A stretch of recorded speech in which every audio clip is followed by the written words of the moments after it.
Welcome back to the Maturity Project. I am your host, Chad Everett Broshears.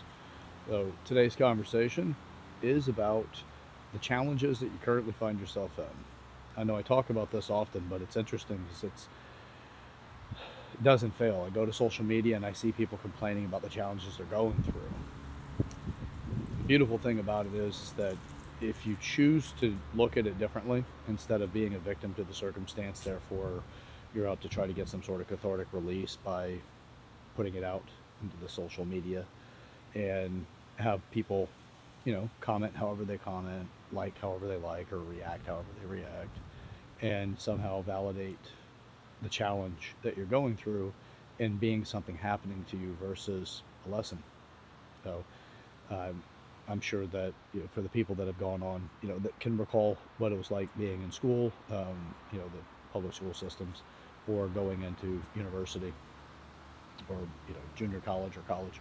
Uh, when you got certain classes and you looked at the workload, you thought to yourself, "That's a lot of work," and then you went through the fatigue of it, and it's presented itself as a challenge, but you knew because you had an anchor to what's on the other side of that challenge. You're like, well, I guess I'm gonna have to get through this. So that's what I need. But you focus for like typically it's like, yeah, you knew that you wanted the degree you were after, but you focus back down on that class and you told yourself, yeah, I got to get through this. I got to get this grade, and you made it the milestone type steps necessary to achieve the grades that's necessary to get the degree, and it became something structural that you could associate your efforts with that made it feel like it was less of a challenge, or you're kind of distracted from the concept of the challenge. You recognize the challenge, but you were distracted enough because you focused individually on each one of those steps. Life's like that too. What I think is interesting is that when we're outside of that structure that school provides or some other authority or some other system supplies or provides you, when we're on our own, it's easier to start looking at it like you've been victimized. Well, if you have somebody being an asshole to you, there's a possibility that person's being an asshole for a justified reason. It just may not be a justified reason against you. It's just justifiable to them. And you don't understand it, and then you take it personally, and then you're an asshole in return. And uh, typically, when you add two very similar ingredients, the recipe continues to go that direction, right? You're not neutralizing it, and you're not changing it in a favorable direction. So, if that person's being an asshole, is it justified for that pound of flesh to extract it from the other person by being one right back at them? Now, the social cues in order to establish our hierarchy properly so that we can find our place that we fit best so we can thrive, which is the goal for all of us really, is to find where we fit in our society and thrive. Most of us just don't have any clue about how we fit. Well, those challenges are coming along to give you an idea. It doesn't mean that that one instance is the thing that's supposed to tell you exactly what your life means and where you belong in your life. It's just, we focus on that little instance, but we don't focus on the long term. We get really caught up in that moment, and then we make it about how messed up that person is. Well, if you look at it from that perspective, you're still bringing it back to you being a victim. And one of the fastest ways to disempower yourself is to take on the victim persona. You're not going to go far with that. You have to wait for the cavalry to show up. You have to wait for somebody to save you when you're the victim. And sometimes what we're looking for is just somebody to come along and encourage us that we're doing the right thing by being a victim. To come in and be like, "Oh, you poor thing, I'm so sorry for you." Yes, you know what? Bad shit happens, and it's nice to know that people care, and they're involved with you, that you care, and they care. It's nice to know those things. But at the same time, does it disempower you? Does it take you away from your ability to actually produce something meaningful in your life in a way that you can start realizing more of your goals? So, with the Maturity Project, it's an education that I'm creating, right? And I'm working with other people to do this, and it's spreading, right? It's growing in its community. It's a process. It's not where I want it to be, but it is where it actually is where I want it to be, because my goal is to make it it's a much bigger thing, but I'm not ready for that. I'm not ready for that because I'm not developed enough and I don't have the right resources and community for it just yet to make it the big thing that I'm looking for or that I want to make it. But it is something beyond just in my head now, right?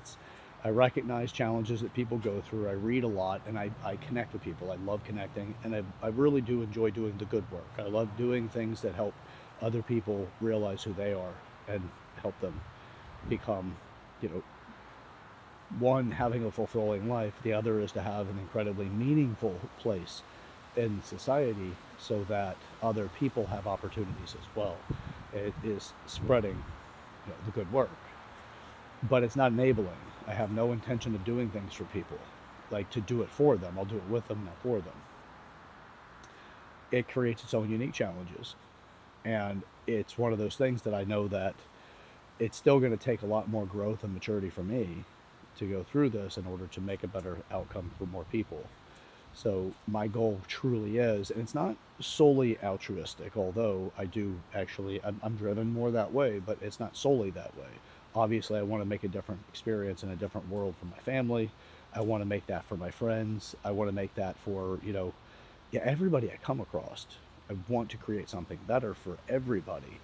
But the best way to do it is if I do this for somebody, here's the problem. And what most people don't understand about this is that they're like, well, somebody just gives me enough money to make my dreams come true. There's you're just really not likely to break off of that source of needing that money because you didn't develop yourself enough to actually accumulate that. Now, most of us fall victim to the idea that once you get there, you're going to be able to preserve it because you'll make the right decisions to get the right investments or set up the right relationship so that you have money coming in regularly. You set up the right portions of your business, things like that. But if you've never set up a sales team, if you've never set up the community necessary in order to actually achieve that, you're not going to flip a switch and then it works. It's going to take trial and error. You have to get developed in that space. We just don't. Typically, most of us don't realize that because we haven't reached it yet. And that's part of that maturing process. So it's like winning the lottery. If you were to win the lottery, you have a new challenge now. You have really a major challenge. You just don't realize it because your bills now become something that is no longer a problem. Your debt will likely be eliminated, but you don't realize what else is coming. What else is coming is the people in your life will look at you as being a rescue opportunity for them, get them out of their hardships because you have more than enough money now. People do have a habit of believing that if you win the lottery, in some way, you kind of owe them. It's a real strange thing that people do. I'm not saying every single person, but if you study, people that win the lottery, this seems to be an incredibly common and consistent complaint. People believe they owe them something. So it's a new challenge, right? You just aren't prepared for that. Here's the thing. For your challenges you're dealing with now, if you don't face them and learn from them, your bigger goal will have bigger challenges and you won't be prepared for it. And it is a real hell of a thing to take everything that's necessary in order to, it's a hell of a thing to get there by accident and not have the abilities to maintain that.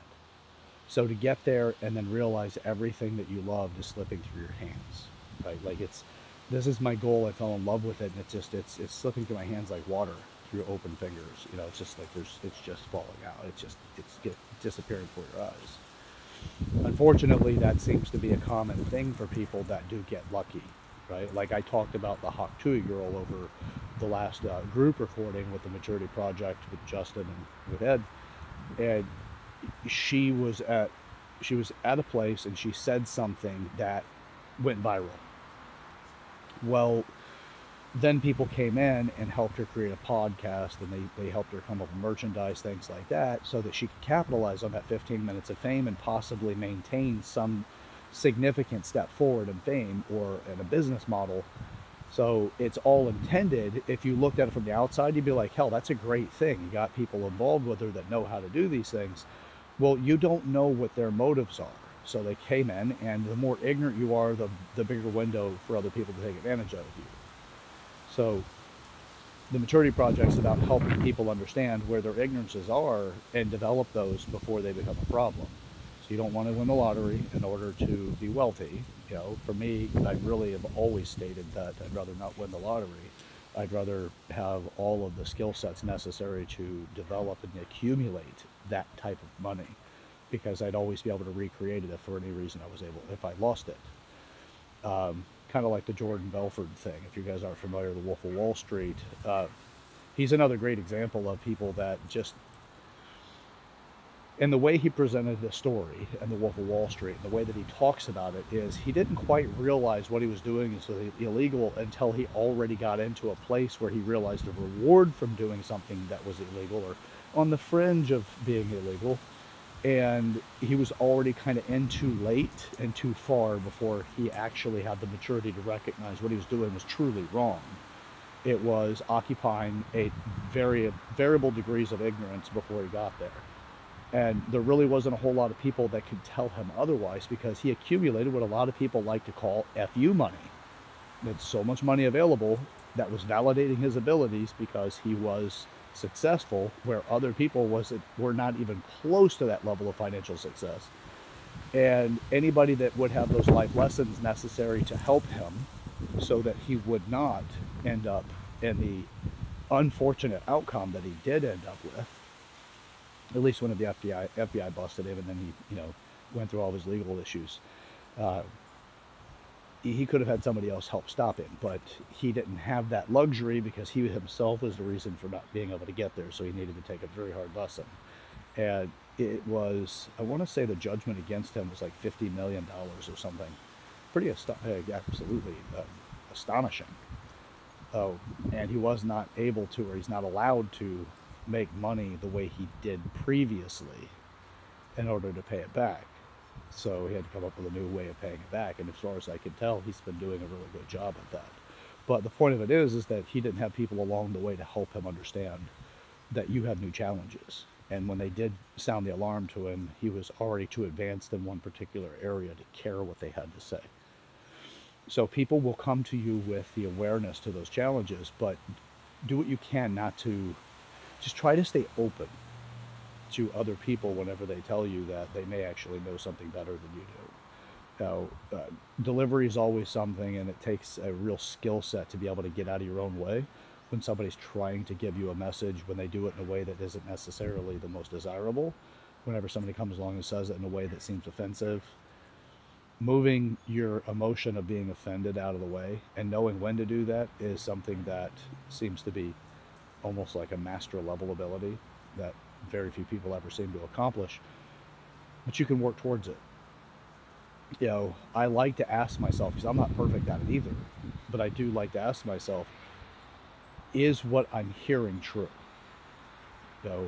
I've had to go through a lot of evaluations, especially recently, um, you know, with different accusations, and saying, is it true, or is this, um, projecting onto me based off of their own behavior? Is this, an ignorance, a degree of ignorance that's speaking at me that doesn't understand my motives or understand me, and then therefore they come up with those ways of understanding me and then telling me that I'm off by something. And to have, it's kind of an act of courage to really evaluate whether or not you are what you're being accused of, or if you lack what you're being accused of lacking. It takes something to really face it and say, yeah, maybe they do have something here. How do I validate whether or not it's true? And that's a process. Especially in the moment, it's really not easy to say you're a dick, or to hold back from saying you're a dick, or at least retaining that statement, but yet feeling it, where you get clouded up because you're like, screw you, man, or whatever. So the point of this is, we have a lot of lessons and challenges that come along. One of the best things to do is just stay open, and even if you've had degrees of success, just doesn't mean that every step of the way is the best step of the way. But don't stop yourself. I mean, there's a lot of stuff to do along the way, and you do need to make some mistakes. You got to fail up. And failing up is one of the best things that I could actually teach anybody. Just become graceful with failing up, part of what I experience and my best method for failing up and being graceful is, having fun with it, being humorous about it. Yeah, I'm not good at this. I don't know if you can tell. I put out, with this particular channel, I've got, over 480 videos on this channel, but specifically to the Maturity Project, which is, this is in itself, right? Prior to the Maturity Project, I went through more than half of the videos I have right now on the Maturity Project are growing up in the wilds of suburbia. Well, growing up in the wilds of suburbia is pretty much this. It's just out, it doesn't have the categories necessary to teach it properly, or at least is not as formulated as it currently is. I've got a lot to learn. And that's a beautiful thing, is that, look, I'm dedicated to this. I want to make a difference in life, and I want to make one in your life. I want to make it in my life. I want to do the good work, but I'm not going to do it for you. I'd rather do it with you. Yet, how to tactfully take these lessons, that's something, man. It's a process, because you typically have to deal with your own ego. There's nothing wrong with that. By the way, that's a good one. My view on the ego. I have yet to discuss with people, my view on the ego and have them tell me I'm flat out wrong. Now, I've had people hold on to Freud and tell me that Freud's position on the ego is better than mine, but they really haven't actually had their own view of the ego aside from what they learned from Freud. And I'm not saying he's wrong either. It's just that's a good one. It's a fascinating topic. For me, just to give you a little teaser, and if you guys would like to hear more about the ego, put it in the comment section of this video. I'll be happy to share that. But for me, the ego is really, all it is just, it's the subconscious mind trying to protect you. And it's doing things that is protection driven. So, and you can mature that, but understanding at what level, so there's 3 levels to it. The reptilian, mammalian, and then the human portion of the ego. So it has to do with the evolutionary sciences of the brain's development, and at what brain level are you referring to? So reptilian being the earliest, mammalian being that second place, and the human brain being the most modern version. So, yeah, I like to discuss things in a way that makes workability instead of dead end conclusions. So, hey, if I'm wrong, I'm wrong. But the beautiful thing is that my goal is to get you to think. I want everybody to think. If nothing else, just think. Because when you bring your ideas to me, we have new opportunities. You can create new challenges, unique challenges to me that I've got to deal with. And or it could be a problem that we can go through because we need to better understand what we're talking about. So new, unique challenges. I love challenges. Challenges like going to the gym. So I enjoy fitness. I go to the gym 6 to 7 days a week. This depends on the week. I absolutely love exercise. But it wasn't always that way, because exercise is uncomfortable. It has its own discomforts.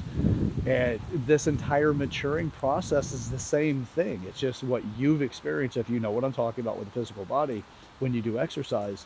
It's like that for the other 7 areas. You have to get past the "this sucks" phase, and then you get into, wow, I can see change through this. Then you get into the, well, this is part of my new routine. It still is going to take effort, but hey, it's part of my routine, and I can see the rewards, and I can see that there's a distance to this. And then you get to the lifestyle of it. When you're in the lifestyle of it, it's just what you do. That's it. You've conquered a lot of the challenges. You'll have new ones. They're going to get bigger. They're going to get harder. But the beautiful thing is, they're going to make you that much more of a functional person. And that's what people talk about. That's what people acknowledge. They talk about the people that have developed themselves. And that's because they're more functional as a person. Hey, I met that person. Yeah, they're meaningful. They've done something with their life. They stand for something. Everybody has that capacity. The problem is that we're all so damn confused on that survival level, where we're just trying to survive life, that we don't ever get to the point we actually develop ourselves to where we're highly functional no matter what situation we're in. And we become really, really good in specific places. Most of us are trying to survive. So, if you like that, let's get a thumbs up. Subscribe to the channel if you haven't subscribed to it yet. I do hope that you look at challenges differently. So, I do want to add something to this. There's 8 areas to the maturity project. The physical body is the first area. It's one. It's the first pillar of the 8 pillars. So the physical body, that encompasses health, fitness, everything about this body, our human bodies. What does it take in order to mature it? So that's not just the years have gone by and therefore you have gray hair and wrinkles. That is chronological maturity. But there is a lot of other types of maturity associated with that. The way you condition yourself. You could be a bodybuilder or a mountain climber. It's different conditioning. You have to develop yourself in order to become better at it. And then you're maturing towards that goal. So food is going to be an important one. Exercise is obviously important because they are directly related to your health and well-being. They're good for your mind. They're good for your body. It can improve your sleep if you do it right. Things like that.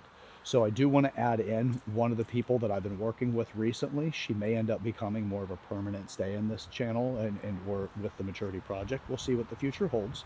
But she is a wonderful person. She's got a really great mind. She's very passionate about what she does. She's overcome some wonderful challenges, and we'll call them wonderful challenges, although I'd let her speak for herself. So I'll add a link in the description to find her channel or one of her recent recipe videos or something like that. So I'll put something in the description in order for you guys to be able to find her. Her name is Misty. Well, she goes by Misty Coaches or Misty Tate. Wonderful person, beautiful person. She did a video with me already a few weeks ago. It was a fantastic video, by the way. She's a very intelligent, very driven person. So look for the description in the description area, and you'll find a link for her. Also, if you would like to reach us here at the Maturity Project as we continue to grow, if you'd like to reach us if it's a relationship course, which I do have one that will surprise the hell out of you. If you're interested in finding out more about that without the full-on commitment, send me an email at yourmaturityproject@gmail.com. That's YOUR maturityproject@gmail.com. But we've got developmental products or services and courses. We're looking to start creating things for seminars, things like that as well. Some social outreach programs. There's a lot of things that we're working on right now. When I say we are growing. There are several people involved now, and we're going to be taking on more people. So if you yourself also feel that you have an area of maturity that you would like to, if nothing else, do a video with me to talk about it more, or possibly contribute to courses or coursework or some of the body of the Maturity Project, by all means, send me an email at yourmaturityproject@gmail.com. Just put in the title of the email that's your interest, that you'd like to discuss something, maybe coming on the show or whatever your interests are. Put it in there, and then the body of it, just give me a little bit about yourself. So, all right.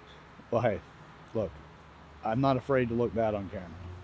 I'm not afraid to look bad in life, because I can tell you right now, I didn't look great when I went to the gym the first time or the first several times. I've gotten better. Now, I don't really concern myself with not looking good when I'm exercising. And I've got a pretty decent relationship with a lot of people that go to the gym at the same time of day that I go. So same thing in the business world. There's a lot of people that realize that, I've come up with some pretty interesting things, and I've had people reach out to help, ask how to develop themselves, especially in the fitness industry. But you got to step into willing to look bad for a little bit. And if you're not sure how to do that, send me an email. Put a comment in the comment section as well. You can throw it out there. If that's too much and too confrontational, send me over an email, okay? We'll start a conversation. I promise you I'm out to help make you the better version of yourself, or the more developed and mature version of yourself. So, all right, share this video with the people in your life. I hope you got something out of today, by the way. If you did, put it in the comment section as well. Love that. But do share the video with the person in your life that you want to start a meaningful conversation with. And with that, look, the path to hell is paved with good intentions. I'd really try to take the path to hell out of it and just lead the good intentions and create something great with you guys. So we grow through what we go through. So yesterday's mistakes are the opportunity for tomorrow's successes. So I'm Chad Everett Brochures, the host of the Maturity Project. Let's get up to some stuff. How about we get up to it together? All right, we'll catch you on the next one. See ya.